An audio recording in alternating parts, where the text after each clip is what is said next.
Everybody bowled well. Mustafiz bhai in the pressure moment he bowled a maiden wicket. Mustafiz দলে থাকলে কি আর match জেতা যায়? শেষ মুহূর্তে নাটকীয় ম্যাচ হেরে মুস্তাফিজকে নিয়ে একই বলেন নেপালের অধিনায়ক। বিস্তারিত জানুন পুরো ভিডিওতে।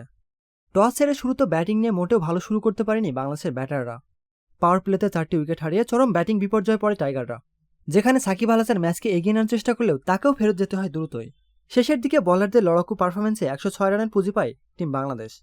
ছোট্ট টার্গেটে ব্যাট করতে নেমে ভালো শুরু করতে পারেনি নেপালের কোনো ব্যাটসম্যানই। তানজিম হাসান সাকিবের বোলিং তোপে দাঁড়াতেই পারেনি নেপালের কোনো ব্যাটসম্যান। তানজিম সাকিব মাত্র 7 রানে প্রতিপক্ষর 4টি উইকেট তুলে নেন। তবে নেপালের ব্যাটসম্যানদের লড়াকু মানসিকতায় ম্যাচটি শেষ পর্যন্ত প্রায় বের করেই ফেলেছিল তারা। 19তম ওভারে এসে মুস্তাফিজের মেইডেন ওভার এবং সাকিব আল হাসানের জোড়া উইকেটের মাধ্যমে ম্যাচে ফেরে বাংলাদেশ। ম্যাচ শেষে নেপালের অধিনায়ক মুস্তাফিজকে নিয়ে বলেন, বিশ্বকাপটা আশানুরূপ ভালো করতে না পারলেও প্রত্যেকটা ম্যাচ জয়ের কাছাকাছি গিয়ে হেরে আমরা হতাশ। এই ম্যাচটিও জয়ের খুব কাছাকাছি গিয়েছিলাম। তবে মুস্তাফিজুর রহমান দুর্দান্ত ছিল। 19তম ওভারে তার মেইডেনটাই আমাদের ম্যাচ থেকে ছিটকে দেয়। সত্যি মুস্তাফিজুর রহমান একজন দুর্দান্ত বোলার। দর্শক, প্রতিনিয়ত খেলাধুলার আপডেট জানতে আমাদের সাথেই থাকুন।